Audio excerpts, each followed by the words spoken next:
حضرت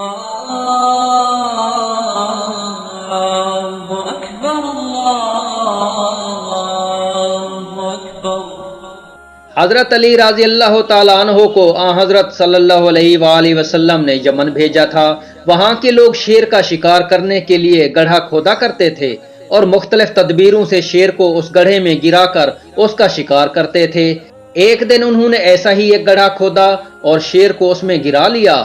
آس پاس کے لوگ تماشا دیکھنے کے لیے گڑھے کے ارد گرد جمع ہو گئے اور اتنی دھکا پیل ہوئی کہ ایک آدمی اپنا توازن برقرار نہ رکھ سکا اور گڑھے میں گرنے لگا۔ گرتے گرتے اس نے سنبھلنے کے لیے ایک پاس کھڑے ہوئے آدمی کا ہاتھ پکڑا، اس سے دوسرے آدمی کے بھی پاؤں اکھڑ گئے اور وہ بھی گرنے لگا۔ اس نے سنبھلنے کے لیے ایک تیسرے آدمی کا ہاتھ پکڑا اور تیسرے نے چوتھے کا، یہاں تک کہ چاروں گڑھے میں آ رہے۔ شیر ابھی زندہ تھا۔ اس نے چاروں کو اتنا زخمی کیا کہ وہیں ان کی موت واقع ہو گئی۔ اب مرنے والوں کے رشتہ داروں میں جھگڑا شروع ہوا کہ ان کا خون بہا کون دے گا۔ گفتگو میں تیزی آ گئی، یہاں تک کہ تلواریں نکل آئیں اور خون ریزی ہوتے ہوتے بچی۔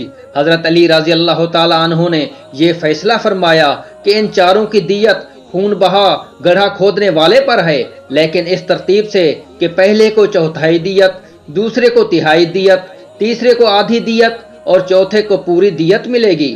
بعد میں یہ قصہ حضرت صلی اللہ علیہ وآلہ وسلم کی خدمت میں پیش ہوا تو آپ صلی اللہ علیہ وآلہ وسلم نے اس کی تصدیق فرمائی۔